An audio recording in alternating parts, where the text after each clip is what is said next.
שלום, אנחנו מצטרפים שוב ליום הקרבות השני בגרנד פרי דיסלדורף, התאריך 19 לפברואר 2012. בתמונה אתם רואים את דרוויש רמדאן, והוא מתכונן לעלות לקרב רבע הגמר במשקל עד 100 קילוגרם מול אריק זאבי. דרוויש רמדאן המצרי בלבן, אריק זאבי בכחול. הנה אריק, הקרב מתחיל, בהצלחה לאריק. דרוויש רמדאן זכור לכם מרבע גמר גרנד סלאם מוסקבה במאי 2011, אריק ניצח והמצרי לא לחץ לו את היד.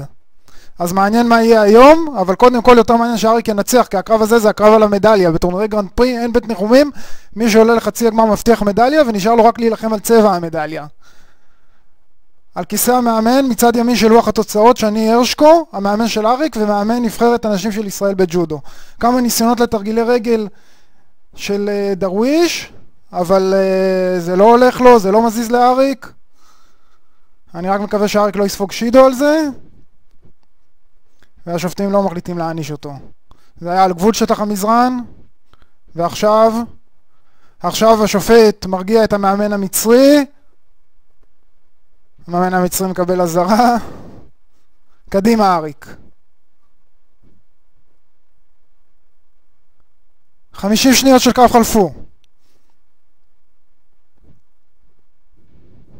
המצרי כל הזמן מנסה ללכת לתרגיל רגל. אולי אוצ'ימטה, אני חושב שהוא חזק באוצ'ימטה. אבל אריק לא מתרגש, מחכה בסבלנות להזדמנות שלו. אבל הוא צריך להיזהר אריק מלהיות פסיבי, כן? ואריק מקבל שידו ראשון על תנוחה הגנתית, שידו שני יוביל לניקוד של יוקו לטובת המצרי. אריק צריך להיזהר מזה. את הקרב הקודם שלו הוא ניצח קרב טקטי מזהיר בעונשים, 3 עונשים הוא סחט מהיריב שלו וקיבל עליהם ווזרי וניצח בתום 5 דקות.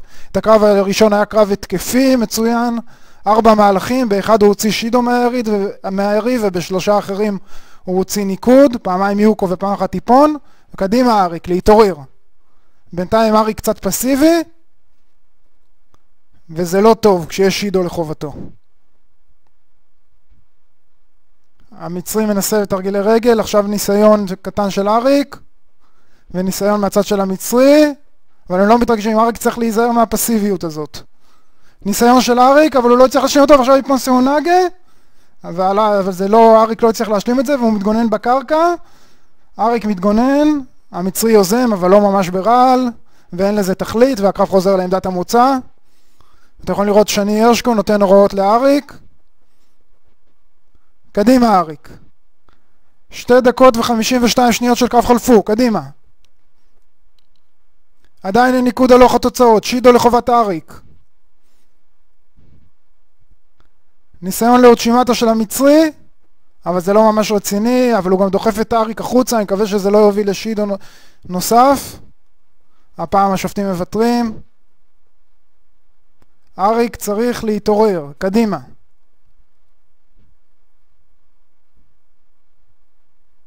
לא קל לאריק מול המצרי. המצרי מדורג 10 בעולם, אריק מדורג 11 בעולם.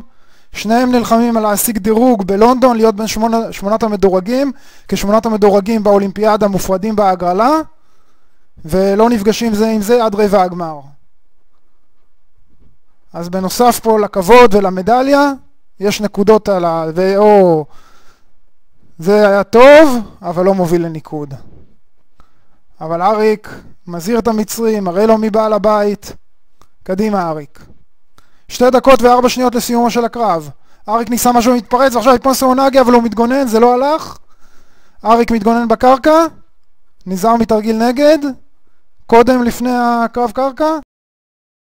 ודרוויש רמדאן שוב לא ממש יוזם בקרקע, אין לזה תכלית, וחוזרים לעמדת המוצא. 1 דקה ו50 שניות.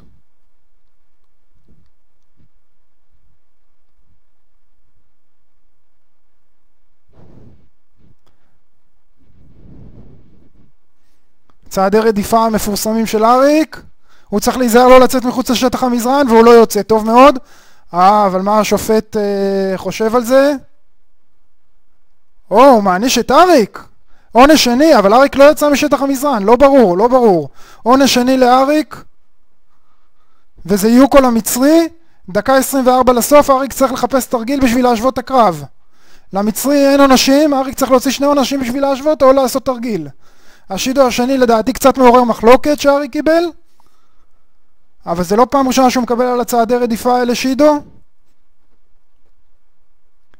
הנה ניסיון של אריק, אבל הוא לא מצליח להזיז את המצרי, ויש עוד דקה לסיום הקרב ואריק צריך להתחיל להזדרז. קדימה אריק.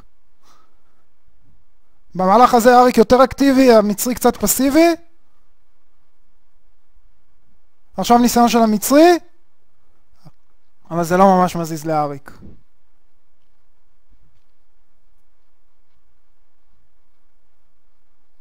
בזכות ההתקפה הקטנה הזאת של המצרי בסוף המהלך הוא לא קיבל שידו עכשיו אני חושב.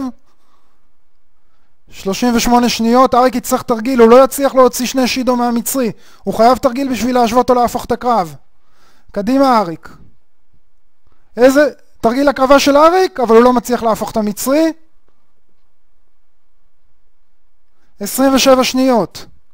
והמצרי יקבל שידו ראשון, אולי אריק יצליח לסחוט גם את השידו השני ולהשוות את הקרב. עוד תרגיל בזמן שנשאר. קדימה אריק, ללחוץ. זה הקרב על המדליה. הפסד זה סוף הדרך בטורניר הזה. ואריק מתגונן. והוא מנסה להימנע מהקרב קרקע. 8 שניות נשארו. 6 שניות. לאריק יש מהלך אחד לנסות להשוות או להפוך את הקרב. קדימה אריק. אולי המצרי יקבל גם שידו. לא, אבל מזה לא יצא שום דבר. ונראה לי שהקרב מסתיים, המצרי מנצח, יהיו כל המצרי.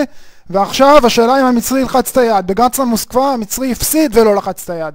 עכשיו המצרי ניצח, השאלה אם תהיה לחיצת יד. חבל שאריק הפסיד. השידו השני לדעתי לא הגיע לו, הוא נמנע מלצאת מהמזרן, אבל השופטים החליטו לתת לו את השידו השני. המצרי מנצח ביוקו מעונשים, גם זה קורה לפעמים.